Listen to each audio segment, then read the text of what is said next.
Existem muitas coisas, e eu vou tentar abrir alguns parênteses, a gente vai fechando ao longo da mensagem, mas existem muitas coisas que a gente podia falar hoje a respeito do reino. O reino de Deus é diferente de impérios construídos por homens na terra. Muitas igrejas se tornaram império usando o nome do reino, mas não se tornaram reino. Porque existe uma diferença entre usarmos o nome do reino de Deus e nos tornarmos reino de Deus. Alguém está comigo? Diga amém. O que me torna reino de Deus? Não é um slogan sobre o reino de Deus, não é um adesivo que carrega o nome do reino de Deus, não é estar sentado num banco de uma igreja evangélica. O que me torna parte do reino de Deus é quando eu nasci de novo, nasci do Espírito, me tornei um cidadão do céu. Então eu carrego as características de um cidadão do reino. E se você nasceu de novo, e se você faz parte de um reino, você precisa, eu vou botar entre aspas isso aqui, você precisa ter saudade de casa. Logo, as realidades do reino de Deus precisam atrair o nosso coração mais do que as realidades terrenas. Porque as realidades terrenas, elas são passageiras, transitórias, limitadas. As realidades do reino de Deus, elas são ilimitadas e elas são eternas. Então, sobre cada realidade natural que a gente se depara ao longo da nossa jornada, eu preciso entender que existem realidades superiores, sobrenaturais. Alguém está comigo? Diga amém. Então, quando a gente fala, por exemplo, de cura, a palavra da fé que crê na cura, olha para mim, irmão, não significa negligenciar a doença, não significa fingir que a doença não existe, não significa tratar as realidades naturais como se elas não fossem. Significa estabelecer uma realidade superior à realidade natural que você carrega. Então, se você tem um tumor, o tumor ele é real, faz parte do reino da terra. Mas a cura que vem de Deus, ela é sobrenatural, ela faz parte do reino dos céus. Então eu não vou fechar os meus olhos para uma realidade natural, mas eu vou manter os meus olhos fixados numa realidade sobrenatural. Então, para cada palavra de maldição, eu creio, existem milhares de promessas de Deus a meu respeito. Para cada inimigo que se levanta, eu creio, existem pelo menos o dobro de anjos que me protegem. A Bíblia diz que quando Satanás foi lançado por terra, ele caiu com 1/3 dos anjos dos céus. Irmão, se 1/3 caiu, 2/3 permanecem de pé, e eles lutam por você, e eles guardam você, e eles protegem você. Vamos, alguém comigo aqui nessa manhã? Então, literalmente, se legiões vêm contra você, existem milhares e milhares e milhares e milhares de anjos de Deus guardando você. O Senhor dará ordem aos seus anjos ao seu respeito, para que você não tropece em pedra alguma. Isso fala a respeito de um cuidado de Deus. Alguém está comigo? Diga amém. Quando a gente fala sobre vida financeira, a escassez, a falta, ela é uma realidade natural. Não existia antes do pecado entrar no jardim. Porque para pensar, quando o homem foi criado, ele é colocado no jardim. Antes dele sentir fome, já havia alimento. Antes dele sentir sede, já havia a maior reserva potável. Antes dele sentir qualquer tipo de necessidade, a provisão já havia sido gerada por Deus antes da necessidade chegar. Essa é a dinâmica da graça. A dinâmica da graça gera provisão antes da necessidade chegar. Você nem pensou, Deus já proveu. Talvez você só não tenha percebido, mas a provisão já está lá. Deixa eu dar um testemunho aqui. Durante a pandemia, Kezinha grávida do Benício, a gente estava liderando uma igreja em Miami, passando uma série de desafios, perrengues, e eu tinha que pagar o parto. A gente estava com um processo de green card, e alguns advogados que são mais conservadores, eles não te aconselham a usar nenhum tipo de benefício social do governo, porque isso pode atrapalhar o teu processo de green card. Então o parto do Benício eu teria que pagar particular, mas eu não tinha dinheiro nem para fazer um enxoval do bem. E a gente começa as lives da pandemia, 5 mil pessoas, 10 mil pessoas, 15 mil pessoas, 17 mil pessoas, e começou aquele mover de cura. E aí uma editora entra em contato e fala: André, vamos lançar um livro seu, cara, você está tocando muita gente, é um fenômeno que está acontecendo. Eu falei: amigo, eu estou me equilibrando entre manter a minha casa e a minha esposa grávida, manter a minha igreja local que está fechada e fazer essas lives de oração, eu não tenho tempo para escrever um livro. Ele falou: mas você não tem nenhum livro que você possa lançar? Eu falei: cara, eu lancei 3 dias no barco um tempo atrás, eu lancei Evangelho Sem Filtro, mas eu acho que não faz sentido lançar de novo. E eles falaram: por que a gente não faz uma edição premium e a gente junta os 2 livros e lança um novo livro? E aí, para resumir, foi isso que a gente fez. Primeiro dia, servidor da editora caiu. Segundo dia, servidor da editora caiu, era muito acesso. Terceiro dia, quarto dia, foi o recorde de pré-venda de livros naquela época, até aquele ano daquela editora. Você está comigo? Diga amém. Aí, com o recurso do livro, eu fiz o enxoval, paguei o pato. E Deus falou comigo: filho, esse livro estava na prateleira do quarto todo o tempo. Eu não gerei algo novo, eu só te fiz perceber algo que eu já havia te dado antes da necessidade chegar. Irmão, pega isso aqui em nome de Jesus. Quando a minha consciência da necessidade está mais apurada do que a minha consciência da provisão, eu vivo achando que está faltando, quando na verdade eu só não percebi o que Deus já enviou. Alguém recebe isso aqui em nome de Jesus? Levante suas mãos. Você vai ter consciência da provisão de Deus maior do que a consciência das necessidades. Você não vai colocar os seus olhos nas portas que não se abriram. Você não vai ficar sendo consumido por promessas que ainda não se cumpriram. Não, você vai se deleitar naquilo que Deus já fez, já deu, já abriu, já confiou, já aconteceu, em nome de Jesus. Alguém comigo aqui nessa manhã? Aleluia. Quando o meu olhar está firmado no reino da terra, eu vejo tudo que o reino da terra tem: falta, fome, medo, morte. Irmão, ontem o Rodolfo comentou algo no culto, que é algo que tem me consumido nos últimos anos. Já percebeu que a gente não vê tantas pessoas se manifestando com demônios nos cultos hoje como a gente via 10 anos atrás? Você acha que os demônios pararam de operar? Você acha que eles entraram de férias, estão no sabático?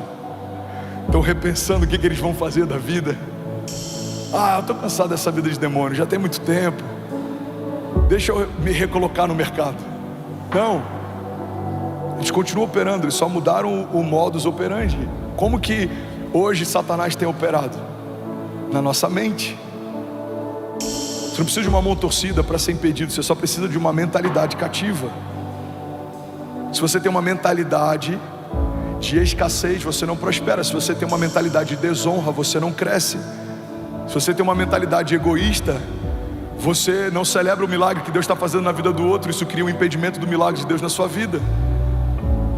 Se você tem uma mentalidade ligada às coisas da terra, você vive com medo.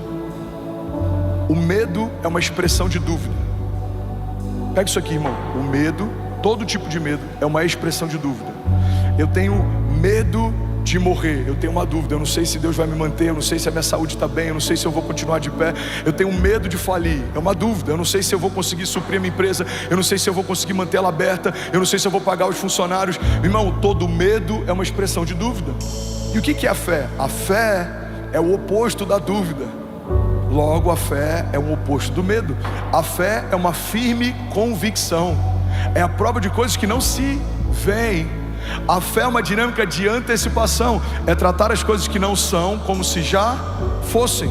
A fé significa celebrar o milagre que ainda não chegou como se já tivesse chegado, celebrar a porta que ainda não se abriu como se já tivesse se aberto, celebrar o gigante que ainda não foi derrubado como se ele já estivesse no chão. Alguém está comigo aqui? Diga amém.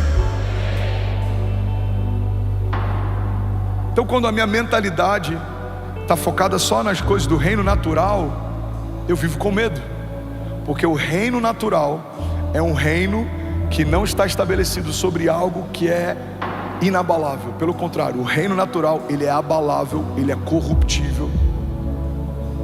A palavra de Deus fala que em um dia, em algum momento, tudo aquilo que é corruptível será revestido de incorruptibilidade, tudo aquilo que é perecível será revestido de eternidade.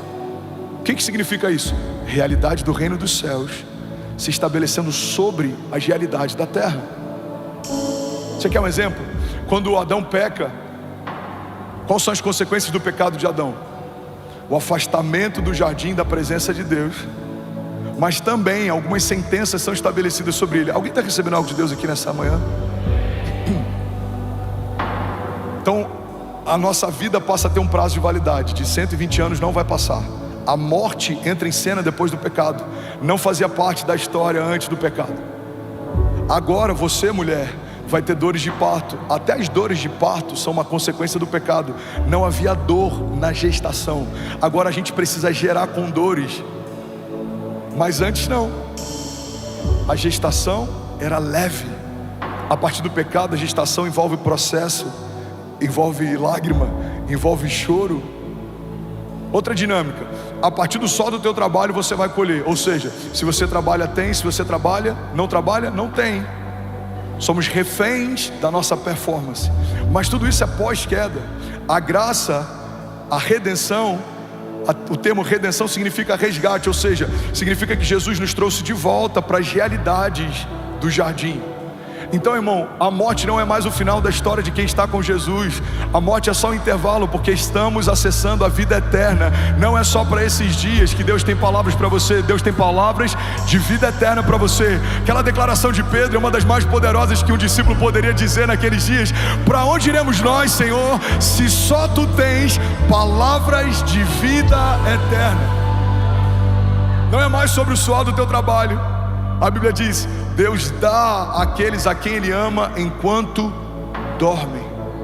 Fomos feitos herdeiros de Deus e co-herdeiros em Cristo Jesus. Ou seja, antes da graça, eu vivia na medida do suor do meu trabalho.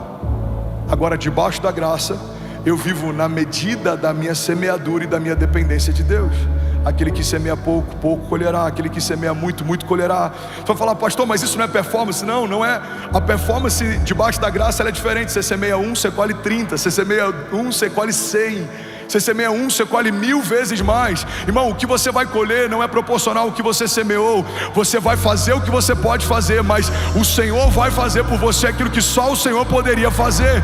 Alguém aqui está comigo nessa manhã? Diga amém. Mas quando a minha mentalidade está na terra, eu vivo debaixo de estratégias humanas. Quando a minha mentalidade está nos céus, eu vivo debaixo de uma agenda de Deus. Quando a minha mentalidade está ligada só na terra, eu vivo em busca de oportunidades. Quando a minha mentalidade está focada no reino de Deus, eu vivo debaixo de uma palavra. Você sabe de onde surgiu o termo oportunidade? Quando os ventos eram favoráveis, as pessoas gritavam no porto que havia uma oportunidade. Oportunidade significa ventos favoráveis para você zarpar. O problema é que quando a gente vive em busca de oportunidade, a gente pode entrar em qualquer barco só porque o vento é bom. Mas você que nasceu de novo e faz parte do reino de Deus, olha para mim. Nem toda porta é para você, nem toda boa ideia é uma boa ideia de Deus para você, nem toda aliança é uma aliança de Deus para você, nem tudo que funciona para você, porque você não é mais alguém que depende de oportunidades, você agora é alguém que caminha debaixo de uma palavra de Deus. Tá todo mundo indo para lá, pastor, o problema é deles. Você vai para onde Deus te mandou ir, porque Abraão abriu mão da terra, da parentela, do conforto e foi para um lugar que Deus mandou ele ir. Prosperou no meio do deserto, se tornou pai da fé, foi pai mesmo enquanto ainda era velho e a sua mulher era estéril. Abraão viveu aquilo que a oportunidade não daria, aquilo que a geografia não daria, mas ele estava debaixo de uma palavra de Deus. Irmão, guarda isso: é melhor estar com Deus enfrentando dias difíceis do que estar caminhando sem Deus em busca de uma terra de oportunidades, porque quem vive de oportunidade em oportunidade é oportunista, mas quem vive debaixo de uma palavra de Deus faz parte do reino de Deus. Alguém comigo aqui nessa manhã? Bom, você acabou de assistir uma mensagem aqui do nosso canal. Eu tenho certeza que ela te edificou e que ela vai gerar algo novo em você. E a gente separou mais 2 vídeos. Eu quero deixar essas indicações aqui para você continuar queimando com Jesus. E eu quero muito te fazer um pedido também. Se essa mensagem te edificou, comenta aqui embaixo, segue o canal, me ajuda a compartilhar para que mais pessoas sejam tocadas também. Deus te abençoe.